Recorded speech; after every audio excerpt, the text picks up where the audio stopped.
Good afternoon, YouTubers. This is Jody from How I Do How To, and today I'm going to show you how to make ghee. As you can see, I'm not making the butter and then the ghee. I'm just using 4 sticks of butter, which is a pound. You can use any butter as long as it's unsalted. I'm using the Winco Foods sweet cream butter. And the reason I don't think it matters is because really you're cooking out everything but the pure fat. We won't get into today why you would want to make ghee, because I think that if you're here looking to see how to make ghee, you already know why. So what I'm going to do is I have a pan here, and I would use a light bottomed pan if you can, because you're going to want to see the milk solids kind of browning at the bottom towards the end of its cooking period. So what you'll do is you'll take a pan, you'll put 4 sticks of butter in, or 2 sticks of butter if you want less, and turn your oven on to medium, and you're going to sit and wait until it melts and starts boiling. What's really important with ghee is not to mess with it. Don't stir it. Don't poke around at the foam or anything at the top. You'll just ruin it. Trust me, I've made ghee probably 10 times, and I've had perfect ghee twice. So hopefully today we'll also have some perfect ghee for you. So what I'm doing here is I'm waiting for it to melt and to turn into a nice, pretty much it sounds like a rolling boil actually. And when we get to that point, I'll let you listen to what it sounds like.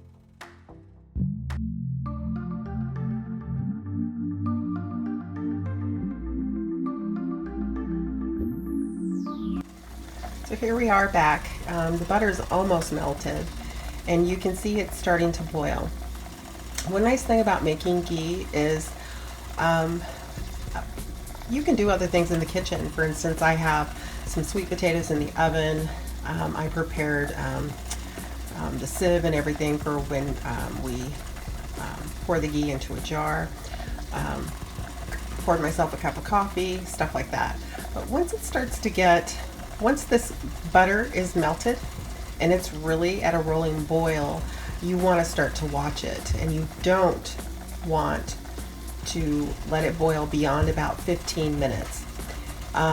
It takes about 10 to 15 minutes once it gets to that rolling boil, and you start seeing the milk solids go to the bottom. And even if you see milk solids and they're not as brown as you think they should be, after about 15 minutes, 20 max, just stop. There's a few things I want to tell you before we really get towards the end, and you want to listen to the boiling actually itself. Number one, don't mess with it. You see this spoon here? Don't mess with it. Also, don't turn down the heat. Just keep it at medium. It's really not going to burn. Don't put it any more above medium. It will burn. But you want to keep it at about whatever on your stove is medium for you. Keep it there. You know, if you listen real close, there's 2 different kind of boilings going on. There's some popping, and then there's that rumble that you hear in a boil. That popping is that water evaporating, and that's what you want.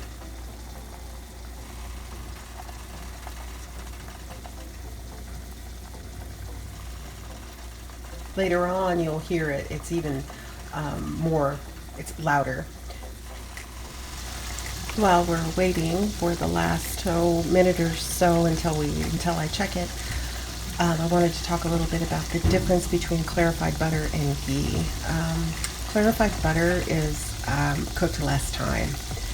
It's still stable, but it still has some milk solids and stuff in it. Basically, with clarified, I believe you're just cooking the water out.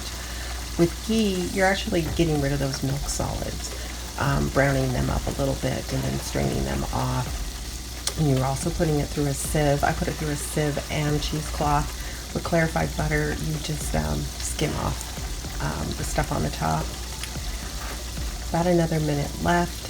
I think this is, like I said, going to be a 10-minute ghee. Those milk solids are burning off the top, going to the bottom. We're going to wait for them to just get a little bit toasty. Nothing too crazy. We're at 10 minutes right now.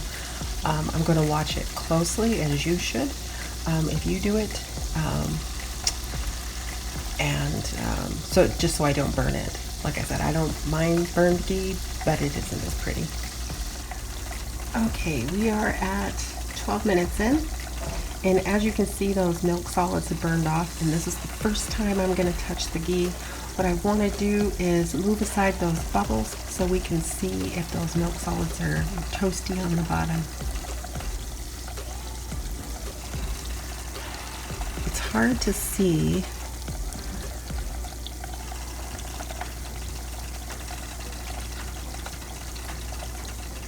But I do believe this ghee is done. So what I'll do is I'm going to remove it from the heat and let it cool for a few minutes, and then we will strain it off and pour it in a jar. So the ghee is cooling, and do you see at the bottom those toasty brown milk solids? Okay, so it has cooled off a little bit, and I'm going to pour it off into the Pyrex, and hopefully I won't make a big mess.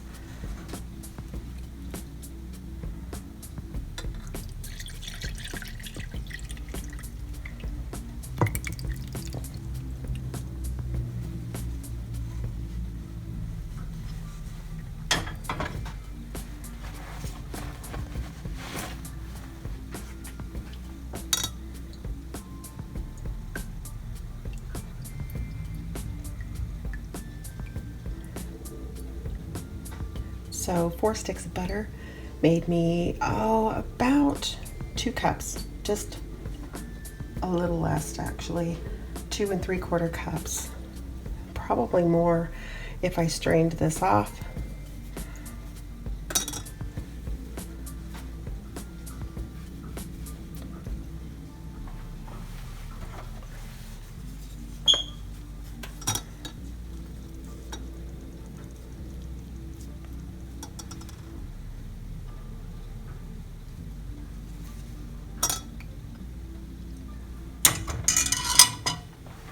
There you have it, beautiful golden ghee.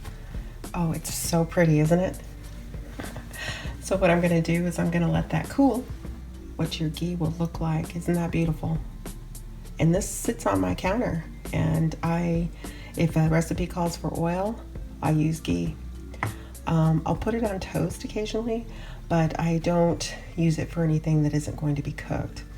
Ghee has a wonderful heating point, 450 degrees before it starts smoking. Like right now, I have sweet potato jackets in the oven, and they're covered in ghee. We'll have a good dinner tonight. Anyway, this is how to make ghee by How I Do How To, and we'll see you next time.